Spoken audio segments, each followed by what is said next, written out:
নমস্কার বন্ধুরা, রসনা আর test of হোমে আপনাদের স্বাগত। আশা করি সকলে ভালো আছেন। আমার আজকের রেসিপি সর্ষে পাবদা। সরাসরি রান্নায় চলে এলাম।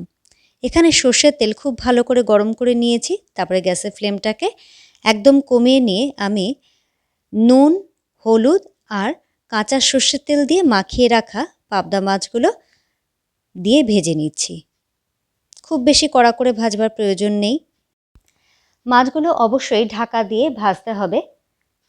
গ্যাসের ফ্লেমটা আমি বাড়িয়ে দিয়ে মাছগুলো ভেজে নিচ্ছি, এপিট ওপিট করে লাল করে ভেজে নিচ্ছি। আমরা জানি বোয়াল মাছ, পাবদা মাছ, আড় মাছ এগুলো ভীষণই তেল ছিটোয়, সেই জন্য এগুলো ঢাকা দিয়ে অবশ্যই ভাজতে হবে। তবে যেহেতু আমি কাঁচা সর্ষের তেলটা মাখিয়ে নিয়েছিলাম, তাতে কিন্তু একটু কম তেল ছিটবে। এখানে আমি অল্প পরিমাণেই সর্ষে পাবদা রান্না করছি।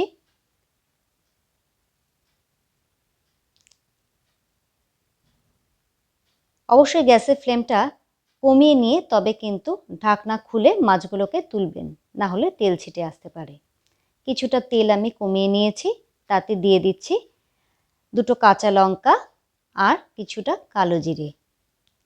ফোড়নটা ভালো করে ভাজতে দেব। গ্যাসের ফ্লেমটা মিডিয়ামে করে দিয়েছি। এখানে আমি 2 চামচ কালো সর্ষে, 4টে রসুনের কোয়া আর 4টে কাঁচা লঙ্কা দিয়ে সামান্য একটু জল দিয়ে আমি পেস্ট করে নিয়েছিলাম, সেটা এর মধ্যে ঢেলে দিলাম। এর মধ্যে দিয়ে দিচ্ছি হাফ চা চামচ হলুদ গুঁড়ো।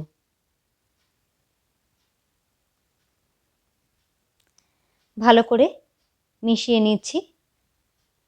গ্যাসের ফ্লেমটা কিন্তু এই সময় একদমই হাইতে করা যাবে না, লো টু মিডিয়াম ফ্লেমে রেখে মশলাটা ভালো করে কষিয়ে নিতে হবে।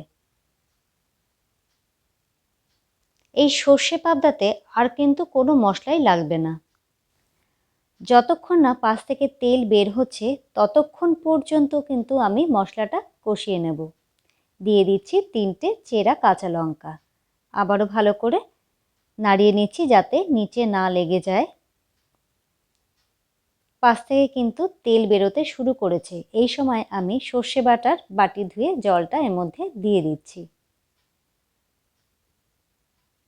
আমি খুব বেশি জল ব্যবহার করলাম না, যেহেতু মাছের পরিমাণটাও কম। তাছাড়া এই সর্ষে পাবদা একটু গা মাখা মাখাই ভালো লাগে, তবে আপনারা যদি ঝোলটা একটু পাতলা রাখতে চান তাহলে সেই রকমভাবেই জলটা ব্যবহার করবেন। এবার আমি ফুটতে দেব।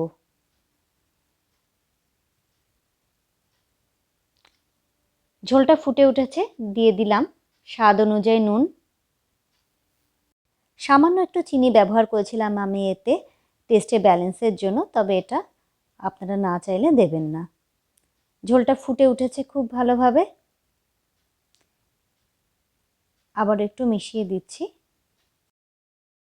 এবার আমি এতে ভেজে রাখা পাবদা মাছগুলো দিয়ে দিচ্ছি। ভালো করে ঝোলের সাথে মিশিয়ে দিচ্ছি, মাছগুলো যাতে ঝোলের মধ্যে ডুবে থাকে। আরেকটু আমি জল ব্যবহার করলাম। এবার একটু ফুটতে দেব।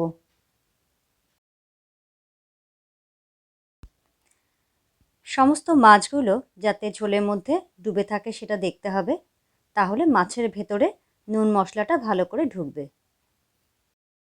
এইবার মিডিয়াম ফ্লেমে ঢাকা দিয়ে আমি 3-4 মিনিট মাছটা রান্না করে নেব। 4 মিনিট পর আমি ঢাকা খুলে দিলাম। এবারে ওপর থেকে দিয়ে দিচ্ছি কুচিয়ে রাখা ধনেপাতা আর দিচ্ছি একটু কাঁচা সর্ষের তেল। এটাই কিন্তু এই সর্ষে পাবদার স্বাদের মাত্রা আরও বাড়িয়ে দেবে। এই সর্ষে পাবদা গরম ভাতের সঙ্গে জাস্ট জমে যাবে। আপনারা নিজেরা বানিয়ে দেখুন সত্যি কিনা। আমার এই রান্নাটা যদি আপনাদের ভালো লেগে থাকে অবশ্যই একটা লাইক দিয়ে আমার পাশে থাকবেন আমার বন্ধুরা, আমি অবশ্যই জানি।